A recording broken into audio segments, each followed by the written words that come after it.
Le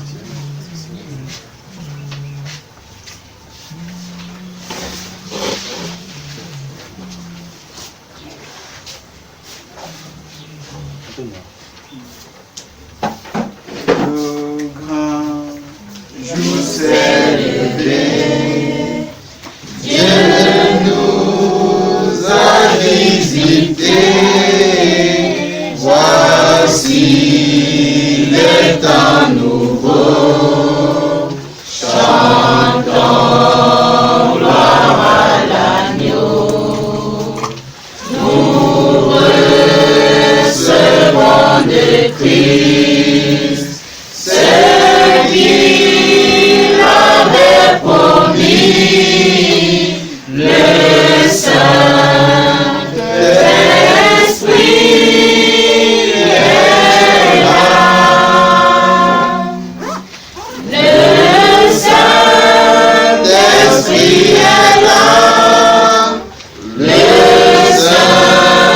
Saint-Esprit est là. La mort a disparu. Dieu donne un plein salut. Et sur le monde entier, le grand jour s'est levé. Le Saint-Esprit est là.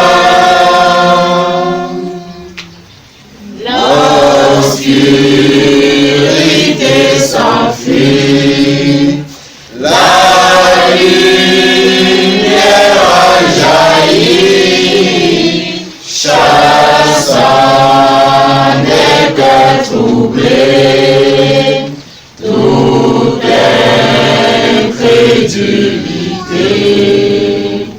Car Christ, le roi des rois, répand l'esprit de foi. Le Saint-Esprit est là. Le Saint-Esprit est là. Le Saint-Esprit est là. La mort a disparu. Dieu donne un plein salut. Et sur le monde entier, le grand jour s'est levé. Le Saint-Esprit est là. Le grand consolateur vient remplir tous les cœurs. L'esprit de vérité nous met en liberté. Il ouvre les prisons, répand la guérison. Le Saint-Esprit est là. Le Saint-Esprit est là. Le Saint-Esprit est là. La mort a disparu. Dieu donne un plein salut. Et sur le monde entier, le grand jour s'est levé. Le Saint-Esprit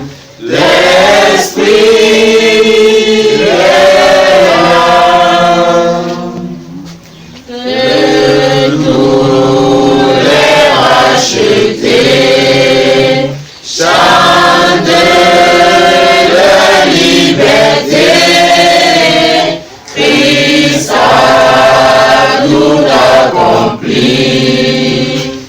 Il a donné l'esprit.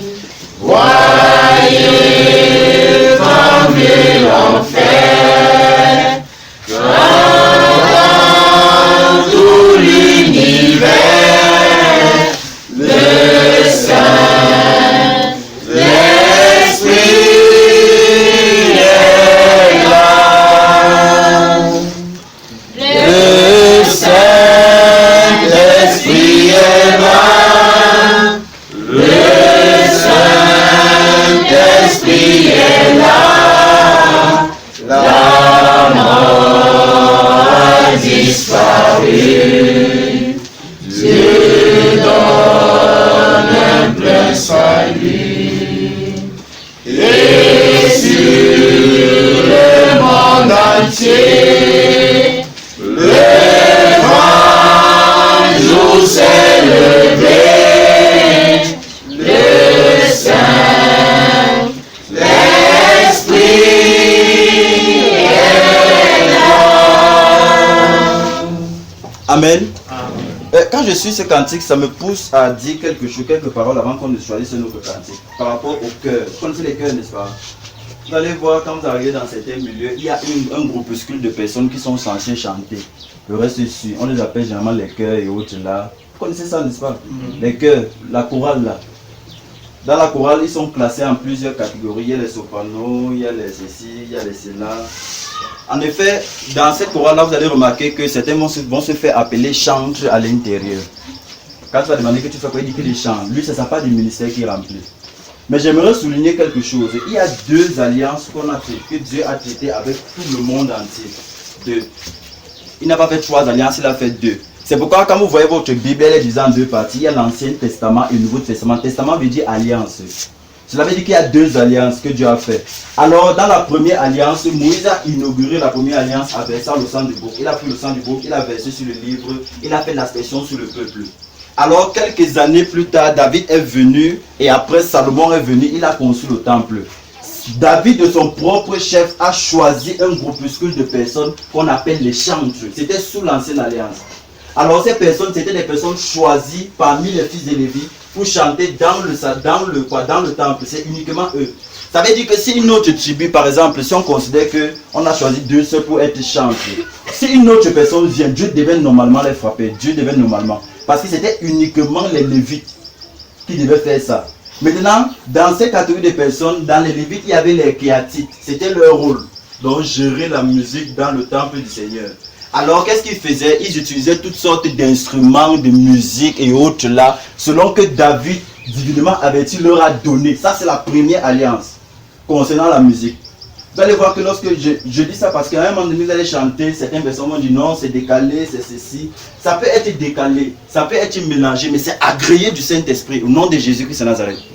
Ça peut être décalé, quelqu'un peut chanter mal. L'important, c'est le chant qui vient directement du cœur. C'est ça que Dieu agrée. C'est ça que Dieu agrée. Donc, sous la première alliance, donc, il y avait ça. Il y avait ces personnes qui chantaient et c'était les différentes classes. Donc, on pouvait dire celui-ci a la voix basse, celui-ci a la voix grave et autres là, et ainsi de suite. On les classait. À chaque fois qu'on faisait un quelconque office dans le temple du Seigneur, quelqu'un, il se mettait à chanter, ils étaient dirigés. C'était ordonné. Il y avait celui qu'on appelle, celui qui fait souvent ça, c'est qui là? Le maestro, voilà. Il y avait le maestro, c'était ordonné. C'était une tribu bien précise. Il n'y en avait pas deux. Vous me suivez, n'est-ce pas? Il n'y avait pas deux, c'était une seule tribu. Alors, qu'est-ce qui s'est passé? La Bible nous fait comprendre que quand le Seigneur Jésus-Christ est venu, il est venu ramener toutes choses à la perfection. Cela veut dire qu'à cette époque, ce n'était pas parfait. Alors, c'est parce que ce n'était pas parfait que Dieu a voulu faire venir dans le monde quelqu'un qui devait venir restaurer toutes choses. Raison pour laquelle, quand vous allez lire le livre de Matthieu chapitre 17 là-bas, vous allez remarquer qu'il dit qu'il faut qu'Élie vienne et restaure toutes choses. Avant ça, les apôtres sont venus poser les fondements de l'église. Tout ce qui concerne l'église. C'est pourquoi parmi les apôtres, l'apôtre qui nous a été donné, l'apôtre Paul, l'apôtre des nations, il a dit chantant et célébrant de tout votre cœur sous l'inspiration de la grâce. Cela veut dire qu'on n'a pas besoin d'instruments, on n'a pas besoin d'une catégorie de personnes. Ce que Dieu veut, c'est les paroles qui montent de ton cœur. C'est pourquoi le cantique devient donc l'entretien qu'on doit donner les uns envers les autres. Donc c'est l'entretien. C'est pourquoi dans Colossiens chapitre 3, le verset 7, il est dit entretenez-vous par des cantiques, des hymnes, sous l'inspiration de chantant de tout votre cœur. Vous voyez, n'est-ce pas? Donc, ne vous sentez pas constipé, ne vous sentez pas frustré d'une quelconque façon. S'il n'y a pas ces choses-là, l'important c'est quand vous lisez, vous pesez. Vous avez chanté, le Saint-Esprit est là. Alors, il est là, au nom de Jésus. Il est là. Il est là. Alors, à nous maintenant de regarder dans la direction qu'il faut regarder pour le voir.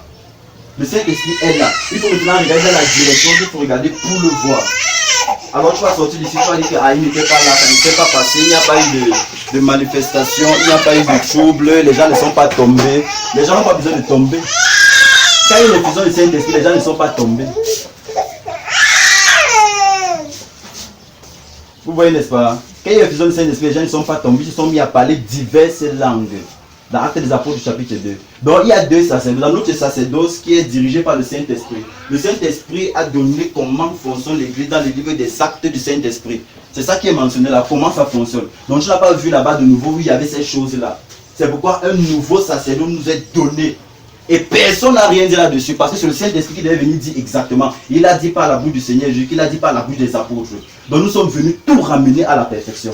Donc notre examen, notre fondement ne doit pas être posé sur l'ancienne alliance, mais sur la nouvelle alliance.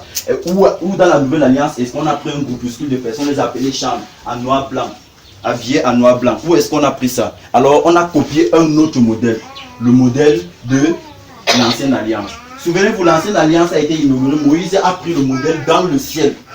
Alors notre Seigneur Jésus-Christ est venu, il était lui-même le modèle. Et il a donné le modèle à ses apôtres afin de perpétuer ce modèle-là. C'est pourquoi, quoi que nous fassions, en parole ou en œuvre, on ne fait pas au nom de l'Éternel, on fait au nom de Jésus-Christ de Nazareth. Amen. Amen. Ok, chantons un dernier cantique, le nom de Jésus est si doux.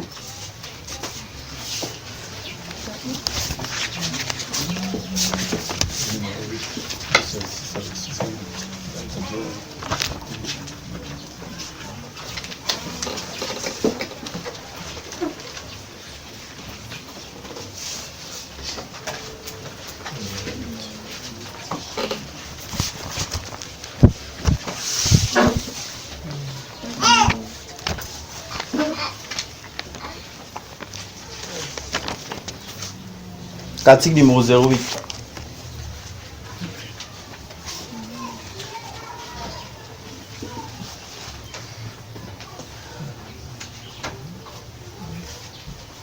Le nom de Jésus est si doux, de Dieu des amants le courroux.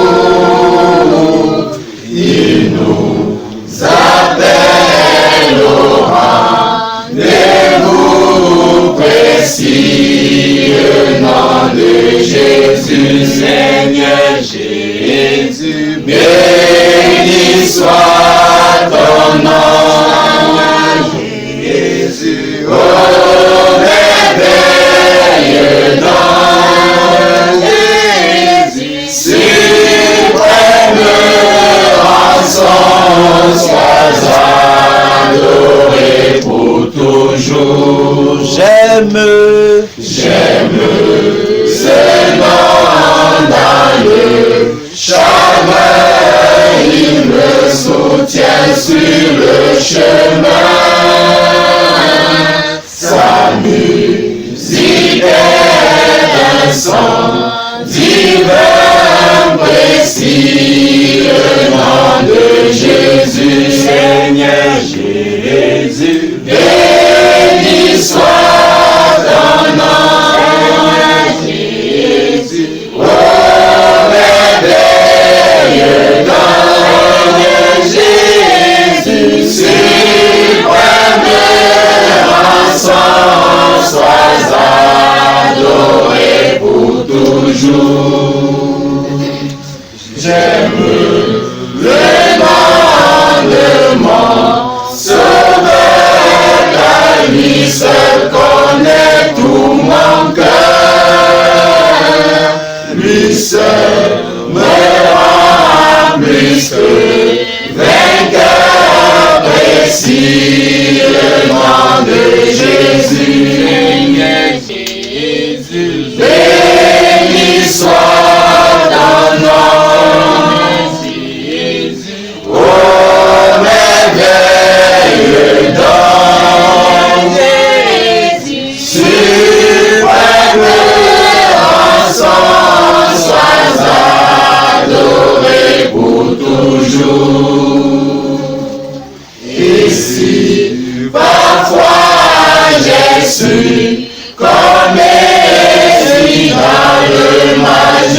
suis tombé,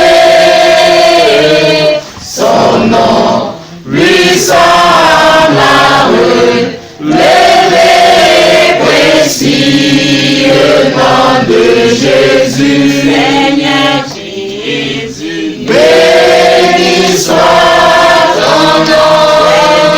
Seigneur Jésus, oh merveilleux nom.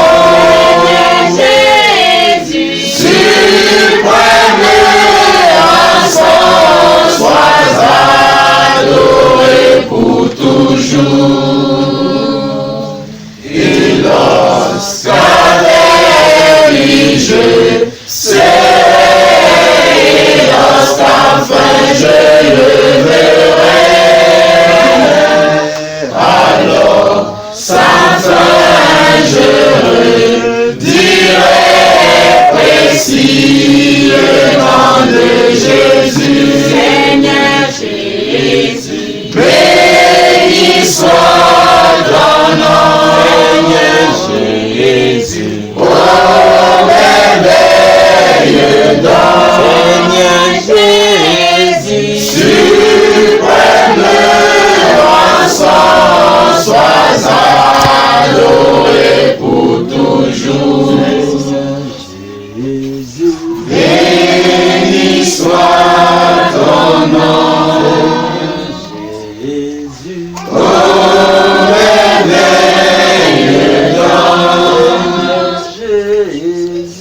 Suprême encens, sois adoré pour toujours.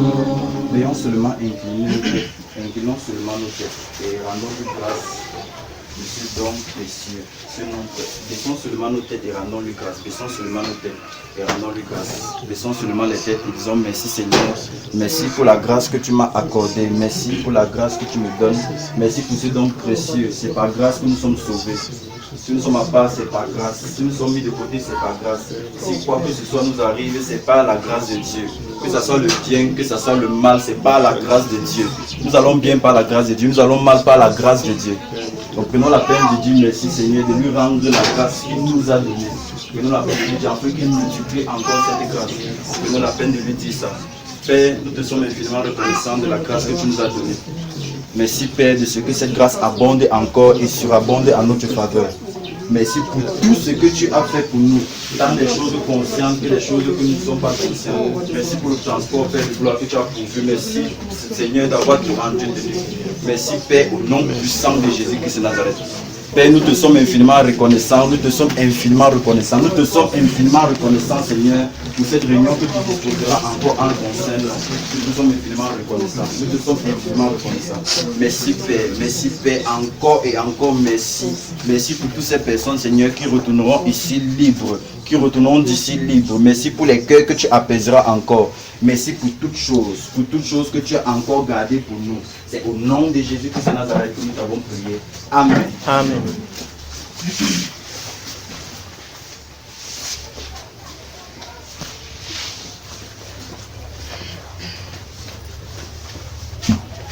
Frère.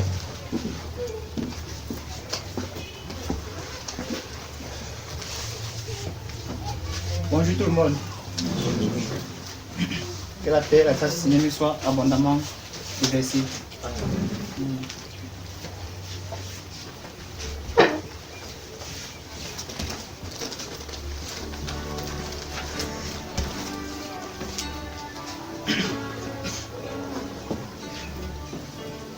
Vous êtes la bienvenue chez nous. Ici, c'est notre maison. Vous êtes la bienvenue chez nous. Ici, c'est notre maison.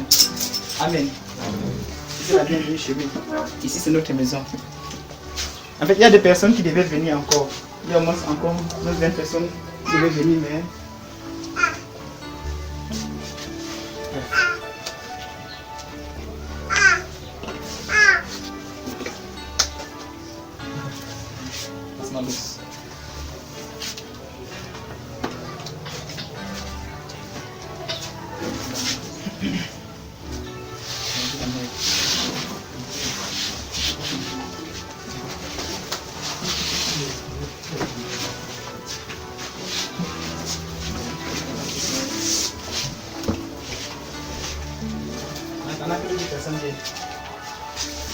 Pendant que d'autres personnes viennent. Ça va, regarder, on peut s'asseoir aussi. Les hommes là, les hommes sont assis là pour vous asseoir au sol.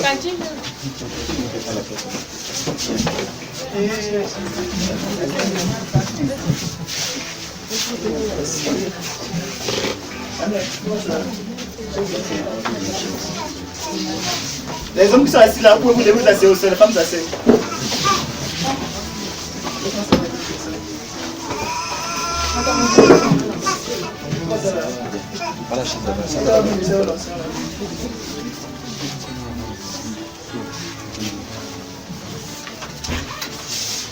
Les hommes qui sont assis là, vous pouvez vous lever, vous asseyez au sol, les femmes s'asseyent.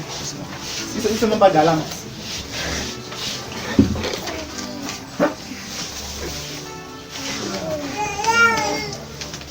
Encore plus là.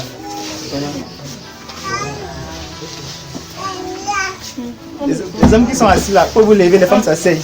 Il faut être galant. Mais là-bas, on met comme ça va déranger. C'est mieux qu'on met comme ça, maman. Assieds-toi, maman, les hommes vont faire ça. Vous sortez un bain.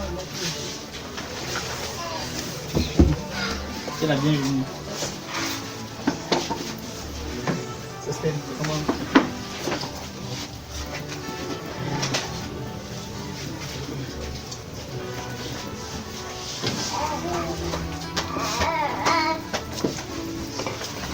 Donc, avec les femmes, on va se retrouver tout à l'heure. Après, c'est dimanche souvent, donc il y a l'assemblée, il y a la réunion des jeunes filles souvent après l'assemblée. Donc, on va se voir tout à l'heure. Si c'est le Dieu, le Seigneur nous permet. Parce qu'il y a des choses qu'on a travaillé ensemble. Il y a des choses qu'on a travaillé ensemble avec les jeunes filles. En bref, il n'y a pas de problème. Il y a des choses que nous allons travailler ensemble. Il y a des esprits qui doivent quitter. Il y a des choses que nous allons travailler ensemble, il y a des esprits qui doivent quitter. On a commencé le travail depuis tout à l'heure. Et vraiment c'est chaud. C'est très chaud. C'est très chaud. Vous savez, la Bible déclare souvent la Bible déclare pas souvent dans ce 1 Corinthiens chapitre 1. Et c'est un passage de référence que plusieurs personnes citent pour se justifier de certaines bêtises, de certaines conneries qui n'ont rien à voir avec la vie qui devrait être vécue. Oui, la Bible déclare si quelqu'un est en Christ, la personne est une nouvelle création. Les choses anciennes sont passées, les choses sont devenues nouvelles. Si tu as connu quelqu'un hier, aujourd'hui dans le Seigneur, tu le connais que de la même manière. Et c'est la même Bible qui déclare que faites vous-même, faites mourir le vieil homme. La Bible déclare que vous-même faites mourir le vieil homme. Que celui qui dérobait ne dérobe plus. Que celui qui dérobait ne dérobe plus. Alors, on dit comme ça à ceux qui sont en Christ, qui sont devenus une nouvelle création. Et on les demande, on les dit que si quelqu'un dérobait, que la personne ne dérobe plus. Mais plutôt travaille de ses... De quoi? De ses mains. Que la personne doit plutôt travailler de ses mains pour pouvoir à ses besoins. Et pouvoir aux besoins de ceux qui n'en ont pas. Donc, avec les jeunes femmes tout à l'heure, si c'est la volonté du Seigneur, on va commencer un travail et jusqu'à ce que ça soit accompli en nous. Jusqu'à ce que ça soit accompli en nous. En attendant, s'il y a des questions, on les pose. S'il y a des questions, peu importe l'ordre de la question, peu importe l'origine de la question, parce qu'on va commencer par ce point. Peu importe l'ordre de l'origine de la question, peu importe le domaine, si c'est social, si c'est politique, si c'est spirituel, si c'est terrestre. Si vous avez des questions qui vous gênent, posez-les seulement. Nous faisons confiance au Seigneur. Nous faisons confiance au Seigneur et à sa parole puissante. Alors, n'est-ce pas lui qui dit dans Proverbe chapitre 22 que n'est-ce pas jamais qu'il ne doit pas écrire des conseils, des réflexions pour t'enseigner des choses sûres et des paroles vraies afin que tu ne répondes pas des paroles vraies à celui qui t'envoie. Amen. Amen. Donc, c'est ici dans les Écritures. Posez les questions et les réponses seront données par le Saint-Esprit au moyen de sa parole. Alléluia. Vous qui êtes malade dans vos cœurs, Dieu lui connaît. Alors, si Dieu connaît, pourquoi est-ce qu'il laisse une maladie perdurer jusqu'aujourd'hui là? Si Dieu lui connaît, pourquoi il laisse cela durer jusqu'ici, jusqu'aujourd'hui? Nous avons crié, Seigneur, jusqu'à quand? Nous avons prié, nous avons jeûné, nous sommes allés voir les diseurs de bonnes aventures, nous sommes allés voir les prêtres exorcistes, on a donné ce que nous avions, comme cette femme qui avait la perte de sang durant 12 années. Vous voyez, la Bible déclare qu'elle a dépensé tous ses biens vers les médecins, elle n'a pas eu de solution, mais l'un de ces jours, c'était terminé. L'un de ces jours, c'était terminé, personne ne lui a orienté vers le Seigneur. Elle a dit en elle-même, si j'ai pu seulement toucher le pan de son vêtement, assurément, il serait guéri. Et c'était effectif au moyen de sa foi. Sa foi était proportionnelle à la guérison qui attendait son cœur. Sa foi était proportionnelle à la guérison. Sa foi était proportionnelle à la guérison. Alors, quand la foi est sortie, la guérison est venue. Donc, l'échange doit être équivalent. Quelque chose doit sortir de toi et être remplacé par une autre chose. Alors, si ce n'est pas remplacé, l'endroit doit rester vide. Et ça reste vide. La nature aura du vide. Ça doit être comblé par un autre esprit. Est-ce que nous sommes ensemble ce matin? Que le Seigneur vous bénisse pendant que vous êtes assis, chacun en son endroit, chacun à son coin. Que le Seigneur nous bénisse, chacun de nous qui sont venus ici pour attendre de lui.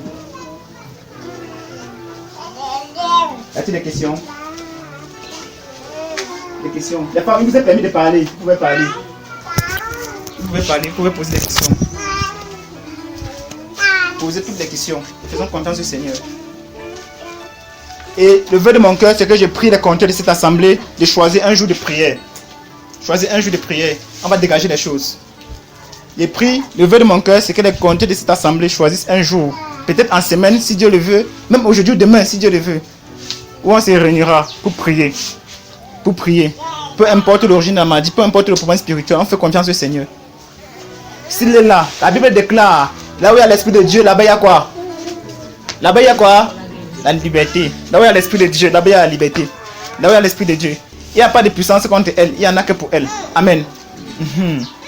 Donc, le vœu de mon cœur, si nous commençons aujourd'hui, on ne va pas finir. Parce que je me sens agité à l'intérieur de moi. Si nous commençons maintenant, on ne va pas finir. Donc, il faut faire prêcher. Si on commence à prier maintenant, on ne va pas finir. Gabriel veut quoi? Elle veut le lait, donne-lui le lait. Si nous commençons à prier maintenant, nous n'allons pas finir. Parce que vous êtes chargés et vous savez que vous êtes chargés. Vous êtes témoin de ça. Vous êtes témoin de ça, vous savez que vous êtes chargés.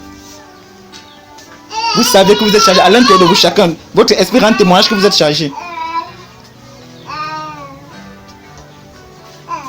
Et l'endroit est trop petit là maintenant pour prier.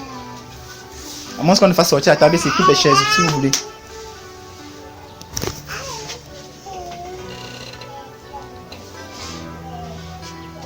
Donc, les questions. Maman, tu es la bienvenue. Je suis content de te voir.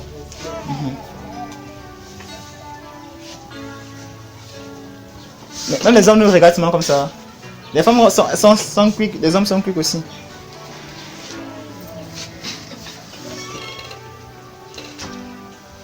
Oui, question ma soeur. J'aimerais savoir si dans notre temps, Oui. est-ce que c'est possible qu'un ange nous apporte une nouvelle? Nous apporte une... L'apôtre Paul déclare que l'ange du Seigneur a envoyé qui? Son ange pour me faire quoi? Vous avez le Acte chapitre 28, n'est-ce pas? Chapitre 27 d'abord. Où le Seigneur avait envoyé l'ange dit à l'apôtre Paul qu'aucune des personnes avec qui il est dans le bateau ne périra. D'accord? Quand on lit Acte chapitre 12, n'est-ce pas? Quand l'apôtre Pierre est en prison, qui vient le libérer? C'est un ange, n'est-ce pas? C'est un ange du Seigneur qui vient le libérer. Il dit, je comprends maintenant que le Seigneur a envoyé son ange pour me libérer. Pour me libérer. Prends ta Bible, Acte chapitre 12 alors. Regardons ensemble, mes frères. La question de la soeur, c'est est-ce que de nos jours, un ange du Seigneur peut nous apparaître pour nous donner un message?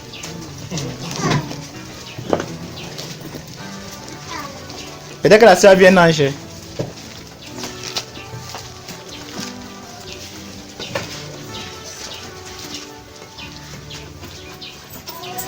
Quelqu'un peut lire à partir du verset 5. Acte chapitre 12 à partir du verset 5. Un frère pour lire à haute voix. Acte chapitre 12, Oui. verset 5. Pierre donc était gardé dans la prison, Oui. et l'église ne cessait d'adresser pour lui des prières à Dieu. La nuit qui précéda le jour où Hérode allait le faire comparaître, Pierre, lié de 2 chaînes, dormait entre 2 soldats, et des sentinelles devant la porte gardaient la prison. Et voici, un ange du Seigneur survint, et une lumière brilla dans la prison. L'ange réveilla Pierre en le frappant au côté Oui. et en disant, lève-toi promptement. Les chaînes tombèrent de ses mains. Amen. Arrête un peu mon frère. Tu vois, ça c'est le temps que Pierre parle, est-ce que c'est le même temps dans lequel nous vivons? Est-ce que c'est la même dispensation que nous vivons aujourd'hui? Est-ce la même dispensation? Alors, ça veut dire que c'est possible qu'un ange du Seigneur nous apparaisse encore, d'accord, pour nous porter un message. Ici, vous comprenez que le serviteur du Seigneur était en prison. La Bible déclare qu'il était enchaîné aux pieds et aux mains. Ouais, n'est-ce pas? La Bible donne même la façon dont on l'avait vêtu en prison. Donc, il était sans vêtements. Il était seulement avec son dessous. Parce que l'ange va lui dire, lève-toi promptement, mets ta tunique et ta ceinture. Voyez? Alors, le serviteur du Seigneur ici pensait qu'il était en train de rêver. C'est quand il s'est trouvé à l'extérieur de la prison qu'il est revenu en lui-même. Il a compris que c'était le messager du Seigneur qui est venu le délivrer de la prison. Amen. Donc il est possible que cela soit notre partage encore aujourd'hui. Amen. Alors mon frère, vous allez la suite. Vous allez la suite. Regardez un peu aussi Actes chapitre 27 d'abord, à partir du verset 21, pour comprendre le témoignage de deux. Ici il était question de Pierre dans Actes chapitre 12. Maintenant il est question de Paul dans Actes chapitre 27. À partir du verset 21, mon frère. Acte 27. Oui. Verset 21. Oui. On n'avait pas mangé depuis longtemps. Alors Paul se tenait au milieu d'eux et dit, ô homme, il fallait m'écouter et ne pas sortir de Crète, afin d'éviter ce péril et ce dommage. Maintenant je vous exhorte à prendre courage, car aucun de vous ne périra. Et il y en aura de perte que celle du navire. Un ange de Dieu à qui j'appartiens et que je sais m'est apparu cette nuit. Vous avez vu ça, n'est-ce pas? Un ange de Dieu à qui j'appartiens et que je sais m'est apparu cette nuit. Oui, qu'est-ce qu'il a donné comme message? Il m'a dit. Paul, il m'a porté un message. Oui. Ne crains point. Il faut que tu comparaisses devant César. Vous avez vu ça, n'est-ce pas? Donc aussi longtemps que Paul n'est pas arrivé devant César, Paul ne peut pas craindre la mort. Enfin, rien ne peut lui arriver. Vous comprenez ça, n'est-ce pas? Donc, c'est la Bible qui déclare dans le Psaume chapitre 147, verset 15, que Dieu donne ses ordres sur la terre, il envoie son message et ça vient avec quoi? Une grande vitesse. Il envoie sa parole et ça vient avec une grande vitesse. Là, ça ne dépend pas du temps dans lequel nous vivons. Vous voyez ça, n'est-ce pas? Ça ne dépend pas du temps dans lequel nous vivons. Les anges sont les messagers de la parole. C'est eux qui portent le message vers les serviteurs de Dieu. Lorsque Dieu leur en donne l'ordre. Vous comprenez ça, n'est-ce pas? Alors la Bible déclare dans Matthieu chapitre 10, à partir du verset 18, que ne faites pas de mal à l'un de ces petits, car leur ange voit constamment la face de qui? De Dieu pour eux. Constamment la face de Dieu pour eux. Donc ça ne dépend pas du temps ou des circonstances. Ça ne dépend pas de la dispensation dans laquelle on se trouve. Ça dépend de l'ordre que Dieu envoie sur la terre par rapport à sa volonté. Amen. Autre question? Oui, maman. Ma question, c'est dans les actes de l'apôtre Jésus 21, oui. Verset 4. Oui. Il dit ici, à Tyr, nous trouvons les disciples et nous restons une semaine avec eux. Poussé par l'Esprit Saint, ils disent à Paul, ne va pas à Jérusalem. Oui. Mon problème, c'est poussé par l'Esprit Saint. Les enfants de Dieu sont ceux-là qui marchent par l'Esprit. Oui. Je voulais vraiment comprendre ça, comment marcher par l'Esprit. Ah, tu veux comprendre comment marcher par l'Esprit? Ok, voilà une bonne question. Autre question, je garde ta question parce que ça fait l'objet de la prédication d'aujourd'hui. Oui, quelqu'un a une question? Oui. Comment marcher par l'Esprit? Retenez la question de la sœur. Oui. Pas de question. Mais peut-être tu as dit qu'on peut poser. Toutes les questions.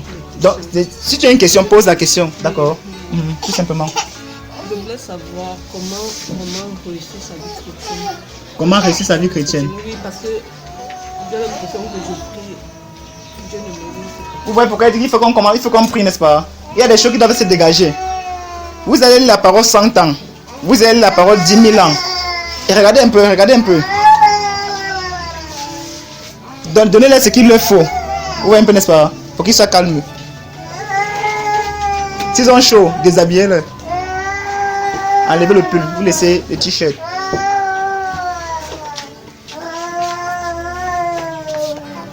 Donc la seule pose la question, c'est de savoir comment réussir sa vie chrétienne. Sa vie chrétienne, comment la réussir.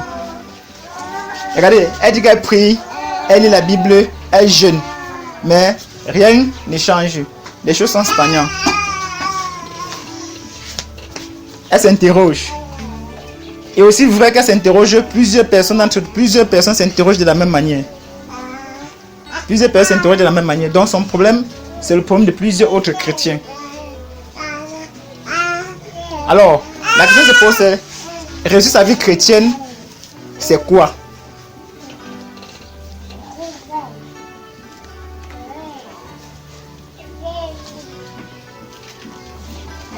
Il faut que la question s'assoie dans votre intelligence, bien même. Si vous avez remarqué une chose, ici, normalement, le prédicateur, ce n'est pas celui qui raconte les versets, ce n'est pas celui qui fait un discours persuasif. Vous voyez ça, n'est-ce pas? Le prédicateur, ce n'est pas celui qui fait des discours persuasifs, ce n'est pas celui qui parle par la supériorité du langage, c'est celui qui parle selon les besoins du cœur. Tout à l'heure, vous avez remarqué, les enfants sont en train de troubler là. Les personnes qui ont la charge des enfants, ce qu'ils veulent, c'est mettre les enfants en sécurité. C'est les empêcher de crier. Alors aussi longtemps, quand on parle satisfaire le besoin des enfants, les enfants, ils vont toujours, vous voyez ça, n'est-ce pas? Ils vont toujours crier. Donc c'est ainsi un étude du prédicateur. Je ne sais pas si vous comprenez. Ainsi un étude du prédicateur. Le prédicateur, c'est quelqu'un qui doit connaître les besoins de chacune des brebis qui se trouvent devant elle, afin de combler ces besoins-là. Alors si l'enfant entre dérangé, comme vous voyez, le seul moyen, vous voyez, n'est-ce pas, elle a pris la route de la sortie, l'enfant commence à se calmer. Étant dit, là, quand l'enfant va sentir un besoin de soif, elle va commencer à crier, c'est à elle de trouver que l'enfant a soif. Parce que l'enfant ne peut pas s'exprimer en son langage, jamais. L'enfant s'exprime dans le langage de qui? De l'enfant. Alors, le prédicateur doit comprendre le langage des brebis, de chacune des brebis, afin de les instruire selon les voies du qui? Du Seigneur. Il veut que vous compreniez quelque chose là. L'enfant ne te dira jamais que j'ai soif. C'est à toi de voir si l'enfant a soif ou non, pas vrai? C'est pourquoi quand vous sortez avec les enfants, vous sortez avec le nécessaire. Essayez d'oublier de l'eau, vous allez confirmer. En allant acheter l'eau, et c'est pas dans une boutique, on ne va pas vous dire seulement. Quand l'enfant va commencer à chauffer, vous voyez ça, n'est-ce pas? C'est à vous de voir que la température de l'enfant a changé. C'est à vous de résoudre ce problème-là. Il n'y a pas là un prédicateur ici. Ah, en tout cas, il y a le prédicateur là. Il m'écoute. C'est à eux de connaître les besoins des brebis. Même s'il faut que je vous exhorte comme ça et quitte. Et au moins j'aurais fait quelque chose d'important. Que de venir raconter les discours persuasifs ici là maintenant et que vous sortez là-bas, il y a un échange. Il faut que je parle à vos cœurs.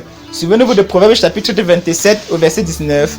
Ainsi, de même que le visage répond dans l'eau, le cœur de l'homme répond au cœur de l'homme. Alors il faut que nos cœurs soient compatibles. Alléluia. Alors si nos cœurs sont compatibles, nous sommes en train d'aller vers la même direction. Amen.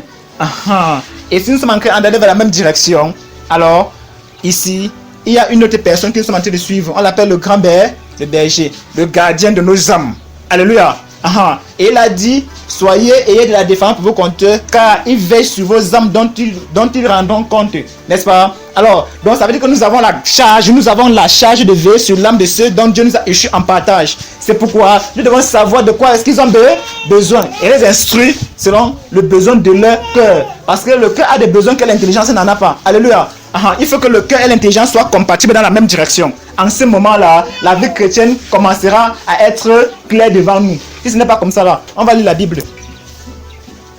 En tout cas, la Bible déclare dans le livre de Nombre chapitre 19 verset 19.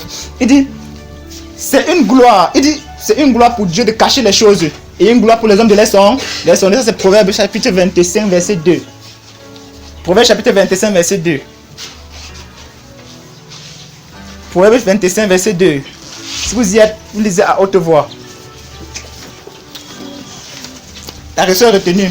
C'est quoi marcher par l'esprit? On arrive là.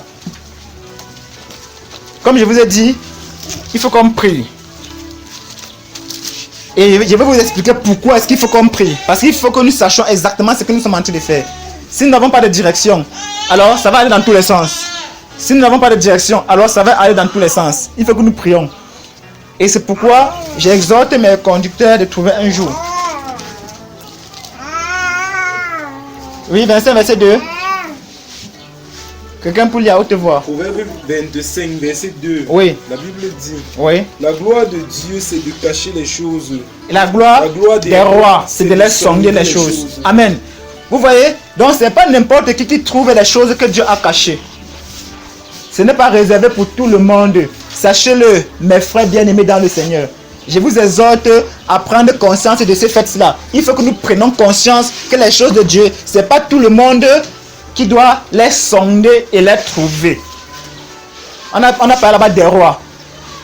Ici, on dit des rois. Je vais vous prendre l'ombre et je reviens dans l'image pour que vous essayiez de comprendre ce que je suis en train de dire. Regardez, sur le sacerdoce de Aaron, le sacerdoce lévitique, vous voyez ça, n'est-ce pas? Il était dit que dans la tente d'assignation, était divisé en 3 parties. Il y a l'extérieur, qui t'appelle le pavillon extérieur. Il y a l'intérieur, qui t'appelle le lieu saint. Il y a l'intérieur, qui est encore restreint, qu'on appelle le lieu très saint. Remarquez, c'était divisé pour 3 catégories de personnes. La première catégorie, le lieu, le pavillon extérieur, tout le monde pouvait avoir accès. Tout le monde pouvait avoir accès. En fait, pour entrer dans le lieu, il fallait passer par le pavillon extérieur. Donc tout le monde pouvait avoir accès. Tout le monde, que tu sois bien, que tu sois mal, tu avais accès au pavillon extérieur. En tout cas, que vous le vouliez ou non, tu ne peux pas quitter cette tombe directement dans le pavillon intérieur ou bien dans le lieu très saint. Tu ne pouvais pas. Donc il fallait passer par le pavillon extérieur avant de trouver à l'intérieur. Pas vrai? Alors, si quelqu'un se trouve dans cette maison, c'est pas forcément passer par la porte. Nous sommes d'accord, mon frère? Même si la personne peut disparaître, il faut qu'elle quitte de l'extérieur à l'intérieur. Donc, la personne se trouve d'abord à l'extérieur. Même un démon pour entrer ici va sort de l'extérieur. C'est pas vrai, mes frères. Voilà. Et là-bas, maintenant, dans le lieu saint, il y avait une catégorie de personnes qui devaient y être. On les appelle les sacrificateurs. Les gens du peuple là étaient censés rester dehors, attendre ce que les sacrificateurs vont venir leur dire. C'était leur devoir, ils devaient rester là-bas. Aussi longtemps que le sacrificateur n'est pas sorti, ils devaient rester là-bas. Même s'ils lisaient la Torah comme ils voulaient, les 5 premiers livres de la loi, s'ils pouvaient lire ça, ils jeûnent, ils mettent toutes les choses en ordre. S'ils ne sont pas sacrificateurs, ils n'entrent pas là-bas. C'était comme ça. S'ils ne sont pas ça, ils pouvaient être les anciens du peuple.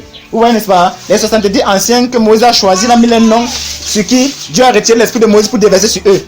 Ils devaient quand même rester à l'extérieur.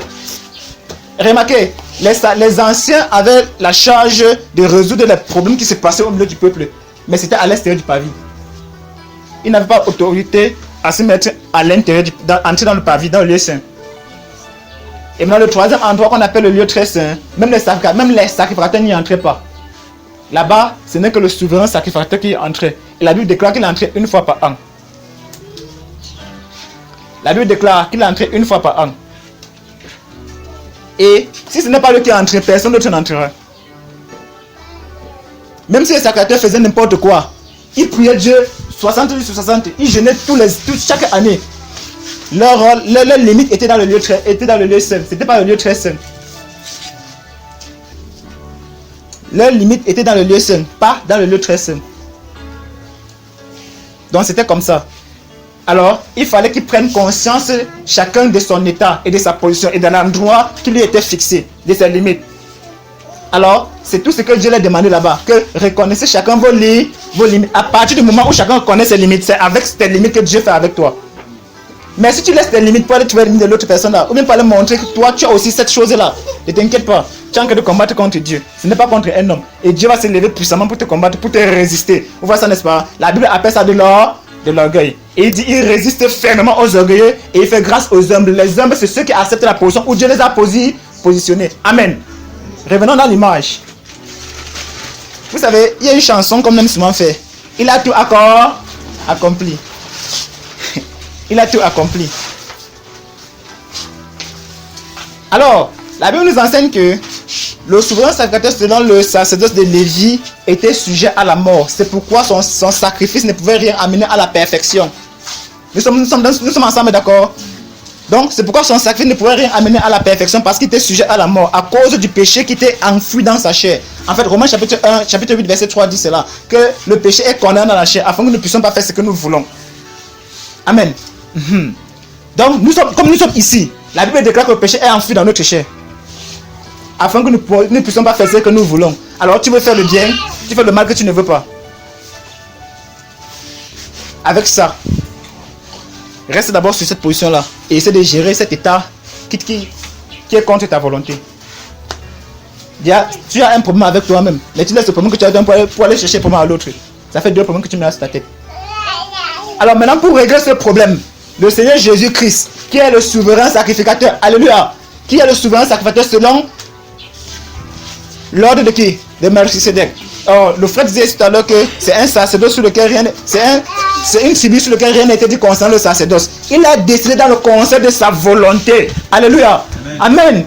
Jésus-Christ a décidé dans le conseil de sa volonté d'établir sur son peuple des personnes qui sont responsables. Amen.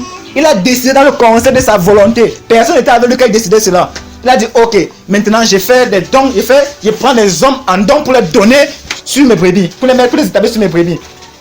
Alors la Bible déclare qu'il a donné les uns comme, les autres comme, pour le perfectionnement. Alors c'est à eux de venir vers vous, vous dire de quoi vous avez besoin. C'est à eux de venir vers vous, vous dire de quoi vous avez besoin. Et c'est à vous d'accepter la position dans laquelle vous vous trouvez, afin qu'ils puissent vous donner le message qui vous délivre de l'emprise des ténèbres pour vous amener dans la lumière de qui? Du Seigneur Jésus. En ce moment, on pourra dire de vous, nouvelle création. Et ce n'est pas comme ça. Frère, on va lire la Bible. On va gêner. Proverbe chapitre 25, verset 2 va t'attraper. C'est une gloire pour Dieu de cacher les choses, c'est une gloire pour le roi de les sonder. Deutéronome chapitre 29, verset 29.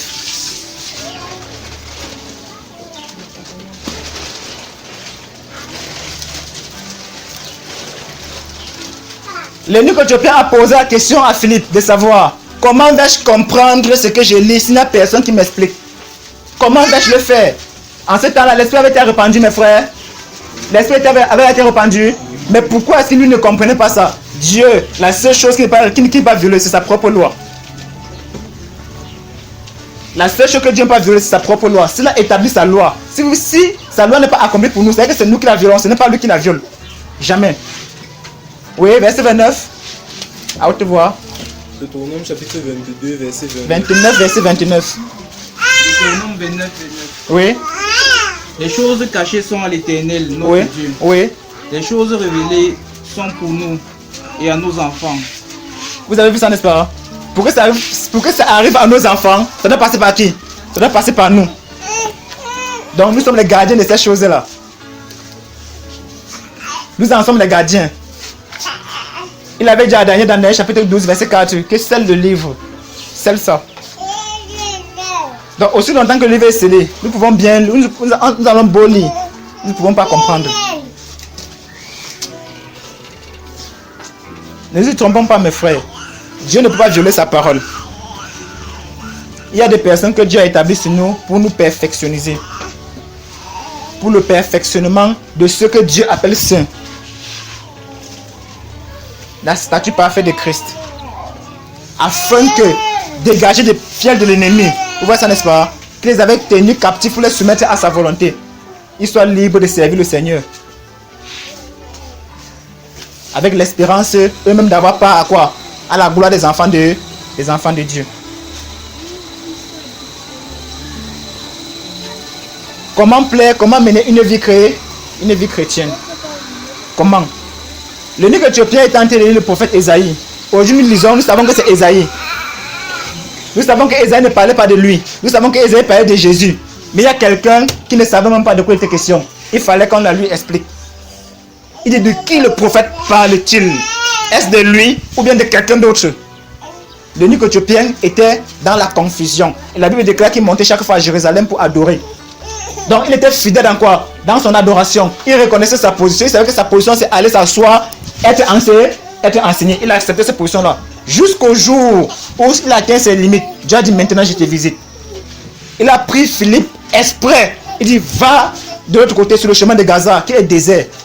Va seulement là-bas. Il n'a pas dit à Philippe ce qu'il est en train de faire. Va seulement là-bas. Alors lorsqu'il est arrivé là-bas, il a vu l'eunuque éthiopien. Le Saint-Esprit a dit, il a conduit vers l'eunuque éthiopien. Il a dit, comprends-tu ce que tu lis? Vous voyez, Dieu te connaît. Dieu te connaît. Dieu connaît chacun de nous. Mais ce que Dieu demande à chacun de nous, c'est que chacun doit être trouvé en sa position. C'est là-bas qu'il vient te chercher. Supposons que Dieu t'attend ici là et que tu es de l'autre côté. Dieu ne viendra jamais là-bas.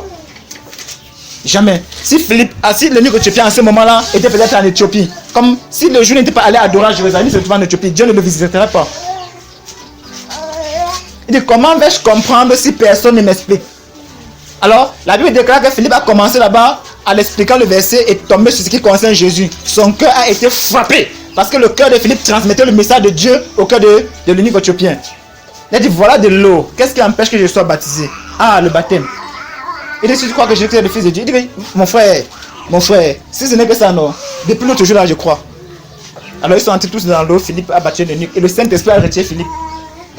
La Bible déclare que l'eunuque est rentré tout joyeux. Vous pensez que ce jour il va encore monter à Jérusalem pour adorer? Non. Parce que la Bible déclare dans Jean chapitre 4, à partir du verset 25, que femme, vous adorez ce que vous ne connaissez pas. Nous adorons ce que nous connaissons car ça vient des Juifs. L'heure vient et elle est déjà là. Donc au moment où Jésus-Christ était là, la Bible déclare que tu avais besoin d'aller à Jérusalem pour adorer.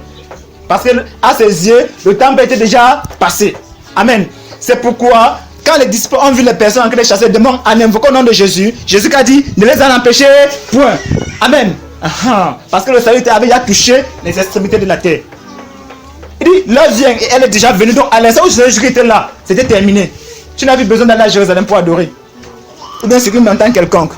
Il dit, les vrais adorateurs, ce sont ceux qui adorent le Père en esprit et en vérité. Mais le problème ici, c'est comment adorer en esprit. C'est comment adorer en vérité. La Bible déclare que les paroles que je vous ai dit sont esprit et vie. La lettre vivifie, l'esprit vivifie, mais la lettre tue. Maintenant, est-ce que nous lisons l'esprit de la parole ou bien est-ce que nous arrêtons au niveau de la lettre? C'est la question qu'on a à se poser. Si nous sommes toujours en train de lire la lettre, c'est qu'il y a un problème au niveau de la prédication. Le prédicateur a un quoi? Un problème. Là vient où Dieu va tirer les oreilles des prédicateurs. Écoutez bien ce que le Saint-Esprit dit. Nous là, Dieu va tirer nos oreilles. En fait, si nous sommes prédicateurs de Dieu, bien sûr. Dieu leur vient et elle est déjà là, où Dieu va sanctionner les prédicateurs qu'il a établis sur son troupeau, pour perdre son troupeau. Il dit, vous n'êtes pas allé chercher celui qui était perdu. Vous n'avez pas pensé à la plaie de celui qui était malade. Vous avez dégraissé celui qui était engraissé. Dieu se plaint. Il dit maintenant, je vais établir sur mon peuple les bergers selon qui? Selon quoi? Mon cœur, afin qu'il parle au cœur de mes brebis. Est-ce que vous comprenez ça? Donc la prédication, ce n'est pas des versets alignés ou bien, je ne sais pas, vous savez, le discours, le bon discours là, mais les syllabes que vous positionnez pour avoir un bon langage là. Quand Pierre va se tenir comme il me tient comme ça, il va commencer à bavarder ces choses là, on va dire mince, celui-là il n'a pas fréquenté, comment il connaît ces telles choses? Parce que le Saint-Esprit vient là, lui il arrange ton langage. Amen. Donc si vous restez là pour entendre le à la place de là, vous allez attendre longtemps.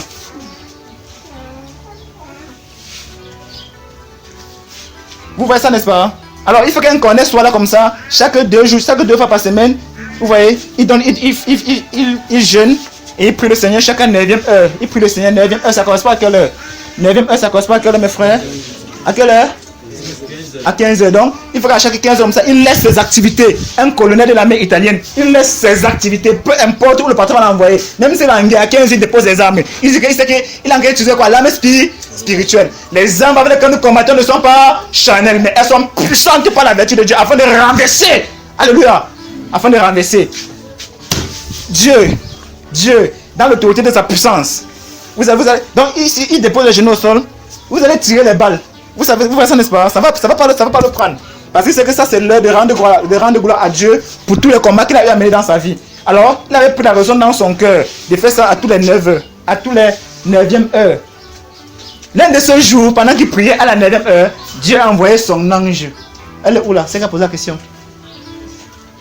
Pour lui dire Corneille, envoie à Joppé comme ça, appeler un dénommé Simon. Il est appelé Pierre, il est chien dénommé Simon le courroyeur. Il va te dire les choses que tu vas entendre pour être sauvé. Il va te dire les choses que tu dois entendre pour être sauvé. Je vous le dis au nom de Jésus de Nazareth. Il y a des choses que vous devez entendre pour que ça brise l'obstacle dans vos vies. Sinon, vous serez toujours comme ça. Et Dieu a des personnes qui ont choisi pour cela. Quand on pouvait jeûner, il pouvait dire à l'ange, dégage de là. Depuis que je suis né, je sais qui? Je sais Dieu. Mais la Bible enseigne que Pierre devait lui dire ce qu'il devait croire, les choses qu'il devait entendre, croire pour être sauvé. Amen. Donc ce n'est pas un combat charnel. Vous voyez ça, n'est-ce pas? Même si nous aimons Dieu n'importe comment, laissons Dieu faire son œuvre dans nos vies. Amen. Laissons Dieu faire son œuvre dans nos vies. Et Dieu s'est imposé les gens qui doivent passer sur nous, pour que nous puissions accomplir la volonté de qui? De Dieu. C'est ainsi en est-il. Dieu a choisi les gens qu'il a établis, qui doivent établir sur nous, qui doivent passer sur nous, en fait, sur au-dessus. Vous voyez ça, n'est-ce pas? Vous savez, aidez-moi. Il a les gens qu'il a choisi, qui doivent établir sur nous, pour que nous puissions les obéir à eux pour être sauvés. Vous voyez, je prends l'exemple dans Matthieu chapitre 28, là-bas, quand Jésus s'en allait. La Bible déclare qu'il était environ 11 quand Jésus quittait devant Dieu. Il a dit à ses disciples qu'allez faire de toutes les nations des disciples. Il a dit à ses apôtres, allez faire de toutes les nations des disciples. Les enseignants, ce que vous avez enseigné, et serez-vous tenus jusqu'à la fin du monde. Il dit, ceux qui croiront en vous, par vos paroles. Regardez pas par mes paroles, par vos paroles. Donc, il fallait croire aux paroles des apôtres pour être sauvé. Et voilà un apôtre que jusqu'à déplacer pour aller parler à Corneille afin qu'il soit comment? Sauvé. C'est 11 apôtres qui parlaient, oh mes frères. Ce n'est pas la multitude, c'est 11 apôtres qui parlaient. Donc, c'est les 11 qui avaient l'autorité de relâcher la parole. Afin que cette parole qu'ils ont relâchée donne le salut aux gens. Et ceux maintenant qui devaient croire, Dieu choisit parmi eux ceux qui devaient annoncer. Alors, choisissez au milieu de vous cet homme qui soit rempli d'esprit. Et qui devait rendre témoin de cela. Il devait servir à table. Nous, maintenant, on doit s'occuper de ces choses. Donc, si vous venez à Jérusalem et que quelqu'un vous servait à la part de cet homme-là, si c'était une autre personne, hormis les 7 personnes qui devaient servir là, qui les servaient, ce n'était plus ça. C'est eux qui devaient servir. C'est eux qui devaient servir. Donc, souvent, nos vies chrétiennes n'ont pas de sens parce que soit la personne qui doit passer sur nous n'est pas encore passée, soit à cause de notre inconsistance et notre désobéissance. Donc, l'orgueil. Ça freine l'activité de Dieu dans notre vie. Et vous savez que la Bible dit que Dieu peut raccourcir le cours de notre vie. Et il peut prolonger le cours de notre vie. Dieu peut faire cela. Et la Bible nous enseigne aussi que ta bénédiction peut être transportée à une autre personne. Donc, je dis que non, on ne prend pas la bénédiction, on ne change pas. Ça, on change. C'est écrit littéralement dans vos Bibles qu'on change.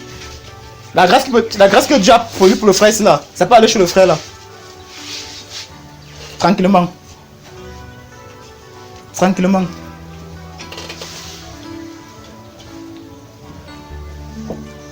Maintenant, autre chose que nous ne devons pas ignorer. Nous sortons d'un système complètement pourri. Nous avons embrassé des choses. Nous avons fait des alliances.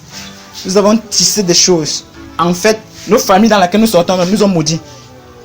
Pas qu'ils ont dit que j'étais maudit à cause des choses qu'ils ont eu à faire dans le passé. Et comme nous sommes liés avec eux par le cordon ombilical, ça a été quoi? Transfusé dans quoi? C'est passé par le sang. Donc c'est dans notre sang. C'est dans notre sang. Et ça doit être purifié. Les alliances que nos parents ont contractées avec le monde des ténèbres. La Bible déclare que quelqu'un est en Christ, il est une nouvelle création. Donc il faut être une nouvelle création, il faut que tu sois en Christ auparavant. La Bible déclare qu'ils ne sont pas nés ni du sang ni de la chair. Je pose la question, qui ici n'est pas né du sang ni de la chair? Qui ici n'est pas né du sang ni de la chair? Donc c'est que si on a fait on nous a poussé, on a coupé comme le là. C'est que c'est passé. Même si on a coupé comme c'est quand même passé. Il faut que ça soit purifié. Avant que nous prétendons dire que nous sommes en quoi? En Christ. En Christ, avec dans Jésus, dans lui. En lui. Alors, maintenant, si nous sommes en lui, pour arriver à nous, on passe par qui? L'ennemi pour arriver sur nous, passe par qui? Pourquoi nous souffrons ce que nous souffrons aujourd'hui là, si nous sommes en Christ? Pourquoi nous souffrons ces choses-là? Pourquoi nous dormons, les démons viennent coucher avec nous? Nous prétendons dire que nous sommes en Christ.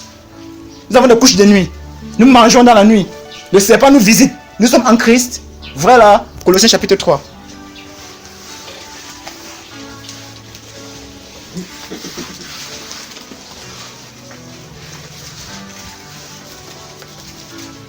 À partir du verset 1 jusqu'au verset 3.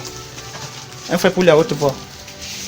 Posez des questions. Posez, c'est commence à prêcher là. Il ne veut plus prendre des questions. Colossiens chapitre 3. Oui. Verset 1. Oui.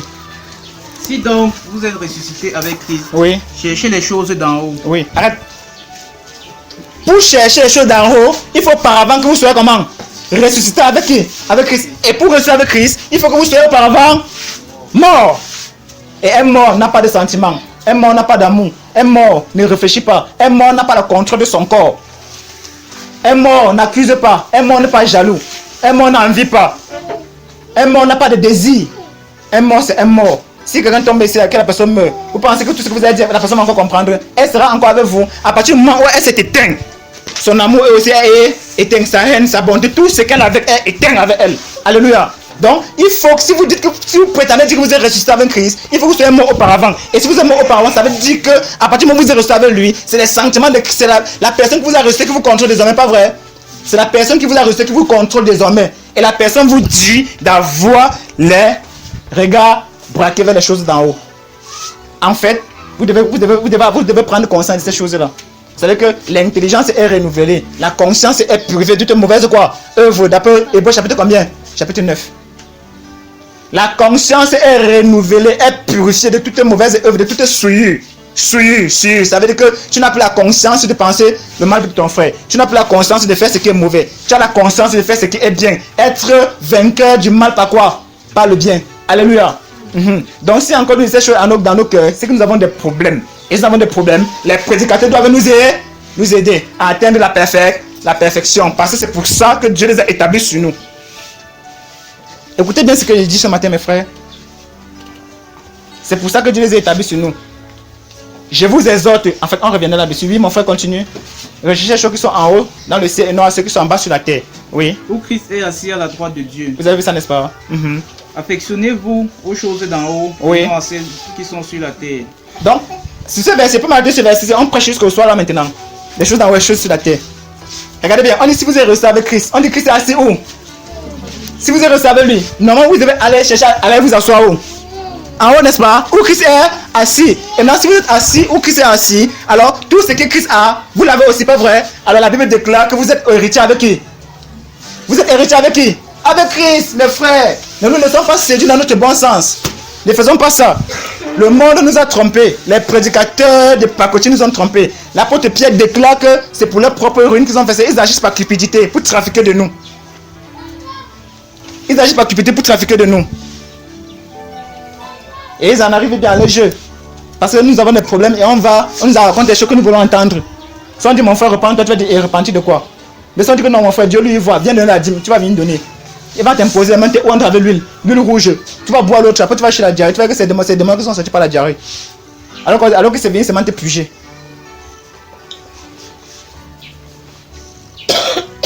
Amen. Continue là mon frère. Car vous êtes morts. Regardez bien, écoutez, car vous êtes morts. Vous êtes morts. Et votre vie est cachée avec Christ. Votre vie est comment? Est cachée. Et comment? Frère, si tu as dit caché, Jésus t'a caché. Si Jésus de Nazareth t'a caché, un homme peut te cacher. Un homme ne te trouve pas vrai. Supposez que je suis en train de fuir là-bas dehors, on me pousse sans que de fuir. Dès qu'il vient ici, là, la jeune soeur me prend me cache. Et quand elle reste à la porte, elle dit qu'il est passé, qu'il est descendu. Vont-ils m'attraper? Et s'ils ne m'ont pas attrapé, c'est à cause de ce fait qu'elle m'a caché. Alors si déjà elle peut me cacher parce qu'elle ne me trouve pas, à combien de fois raison qu'il Dieu encore. Souvenez-vous de Josué chapitre 2 verset 15, les deux espions que la prostituée a caché. Vous voyez ça, n'est-ce pas? Et ils sont passés inaperçus aux yeux des personnes qui les détracteurs, n'est-ce pas? Et ils ont promis à la prostituée que si nous servons Dieu, ta maison sera épargnée. Alléluia. Parce que quoi? Parce qu'elle a agi en connaissance de cause. Elle a caché les serviteurs de Dieu parce qu'elle se disait à elle-même que ce sont les serviteurs de Dieu. Donc si les garde, j'ai une chance de m'en sortir, n'est-ce pas? Si je les garde, j'ai une chance de mentir parce que dans son cœur, ça témoigne que c'est lui que ces gens-là servent est puissant. Elle a caché les espions. Et personne n'a pu mettre la main sur eux. Mais la Bible déclare que c'est Jésus qui nous garde. Ce n'est pas quelqu'un qui nous cache. Ce n'est pas cette femme, cette prostituée qui nous cache. C'est Jésus lui-même qui nous cache. Il nous cache en Dieu. Mais jusque-là, on arrive à avoir des couches de nuit.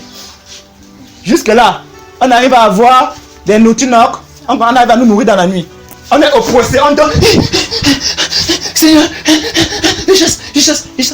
La Bible déclare que Jésus qui t'a gardé. Tu commences à dire, les choses se demandent de l'oppression. Les choses demandent de ceci là. Qu'est-ce qui ne va pas chez nous? Nous avons un problème avec notre consécration. Alléluia. Nous avons un problème avec notre consécration. Je suis venu vous parler ce matin. Nous avons un problème avec notre consécration. Alors, la prostituée avait gardé les deux gens. Il était là tranquille comme ça. Il s'est cueilli les dents. Il s'est cueilli encore. On nous a cachés, on ne peut pas nous voir. Et effectivement, on ne les a pas vus. Mais Dieu nous cache, on reçoit comment nous voir. Donc, ça, c'est l'ombre et l'image. Vous voyez ça, n'est-ce pas? L'ombre et l'image. L'apôtre Paul, la Bible déclare que l'apôtre Paul, c'est quoi? Acte chapitre 9. Il dit qu'on l'a fait descendre par quoi? Par la corbeille. Acte chapitre 9. Regardons ça rapidement.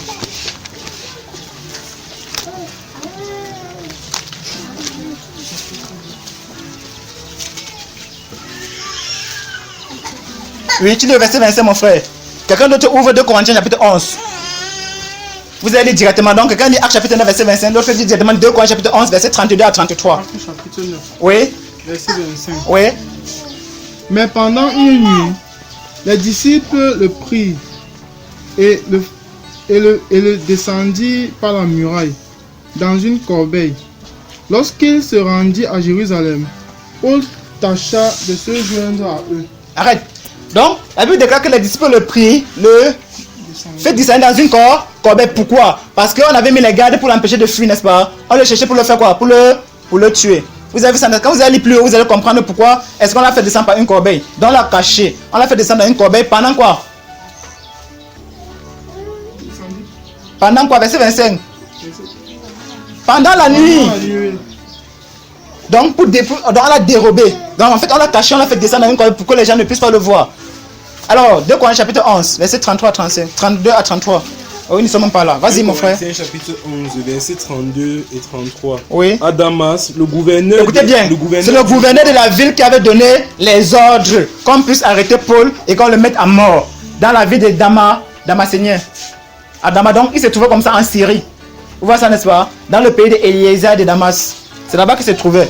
Et le roi, le gouverneur avait donné les ordres qu'on ne laisse pas vivre Paul. Il fallait qu'on l'arrêtasse et qu'on le fasse mourir. Maintenant, regardez ce qui s'est passé. 32. À Damas, le gouverneur du roi Arétas faisait garder la ville des Damascéniens Oui.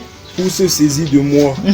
Mais on me descendit par une fenêtre dans une corbeille, le long de la muraille, et j'échappais à l'homme. Vous avez vu ça, n'est-ce pas? Donc les hommes ont pu garder Paul jusqu'à ce que le gouverneur, le roi ne puisse pas mettre la main sur lui. Les hommes ont gardé Paul.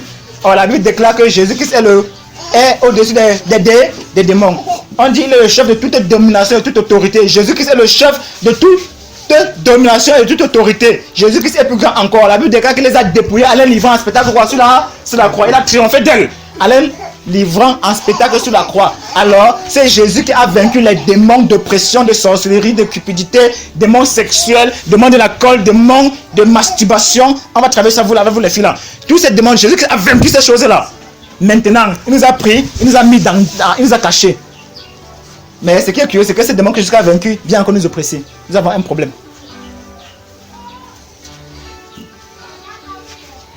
Et c'est pas si vous comprenez ce que je suis en train de dire ce matin. Nous avons un problème avec notre consécration. Donc ne prétendons pas dire à nous-mêmes que nous sommes nés de nouveau. Nous avons cru certes, mais ne prétendons pas dire que nous sommes nés de nouveau. Parce que si notre vie est cachée avec Christ en Jésus, en Dieu, alors ces choses n'ont pas de pouvoir sur nous. Ces choses n'ont pas, ou bien n'ont plus de pouvoir sur nous. Parce que la vie qui a Jésus-Christ nous a affranchis de quoi? De la loi du péché et de la mort. Nous a affranchis de la loi du péché et de la mort. Nous a affranchis de la loi du péché et de la mort. Et le péché, c'est la sorcellerie. Le péché, c'est ces choses-là qui sont contre la loi de Dieu. Alors, si ces choses-là subsistent encore en nous et nous influencent au point où, vous voyez ça, n'est-ce pas? C'est que nous avons un problème de notre consécration. Et il faut en découdre avec, au nom de Jésus de Nazareth. Il faut en découdre avec, au nom de Jésus de Nazareth. Prédicateur, cherchez un jour pour que nous puissions prier. On va relâcher. On va libérer quelque chose. Et vous saurez que votre vie va prendre un autre coup. Amen. Ça va prendre notre coup au nom de Jésus. Ça va prendre notre coup au nom de Jésus. Ça bouillonne en moi. Ça bouillonne en moi. On peut relâcher même tout à l'heure là. Ça bouillonne véritablement là. J'aime pas me sentir comme ça quand les démons sont là. Je les déteste. Tu es le fidèle compagnon. Et si vous les détestez, ne faites jamais, ne passez jamais, ne vous asseyez jamais en compagnie de mon cœur. Sinon, le retour sera fatal. De ma vie. Et comme une brebis fragile, je trouve ma force dans la chaleur de tes bras de bon berger. Alléluia. Tu es pour nous un bon berger. En toi nous pouvons toujours espérer. La lumière que nos cœurs contemplent. Le bon berger qui marche devant son peuple. Quand tu es là, tu maîtrises les flots de la mer. Et la barque ne peut chavirer.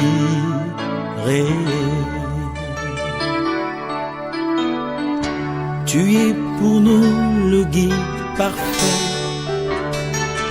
Dans tes bras nous vivons que tes bienfaits.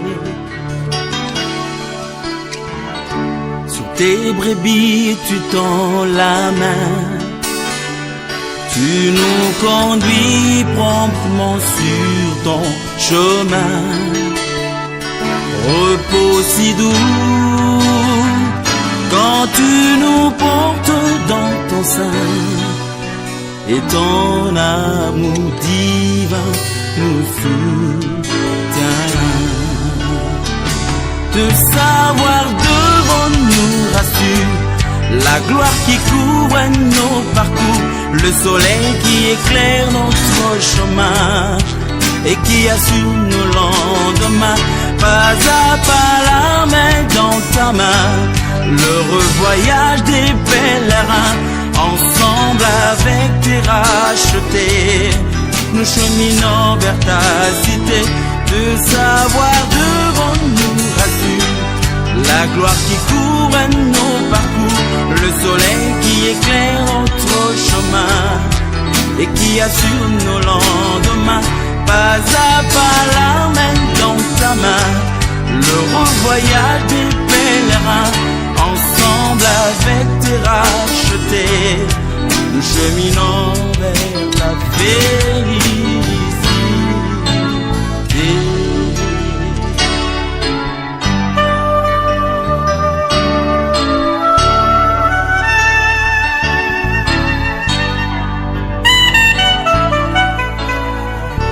Tu es pour nous le bon berger, le thème de notre hymne préféré. Quand ces marées, peines et dangers, ta douce voix nous demande d'espérer. Tu nous conduis dans ton royaume pavé d'or, là où tes grâces nous ouvrent ton trésor. Tendre et véritable ami, tu constitues pour nous le seul appui. Quand la terreur nous envahit, tu combats notre place, nos ennemis. Roi de Salem, quel bonheur de t'appartenir, le seul garant de notre avenir. De savoir devant nous rassure la gloire qui couvre nos parcours, le soleil qui éclaire notre chemin et qui assure nos lendemains. Pas à pas la main dans ta main, l'heureux voyage des pèlerins.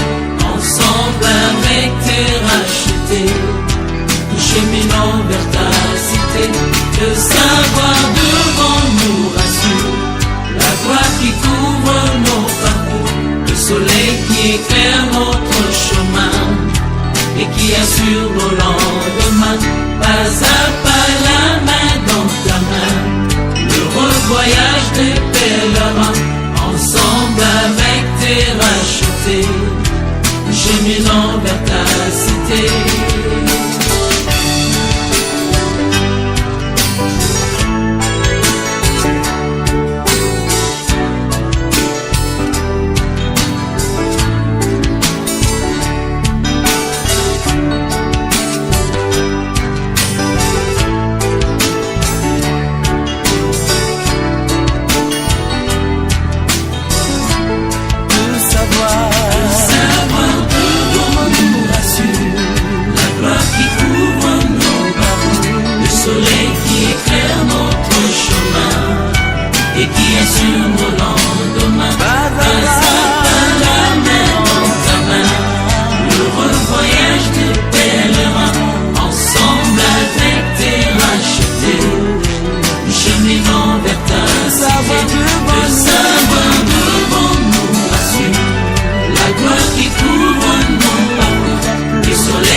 sur nos lendemains.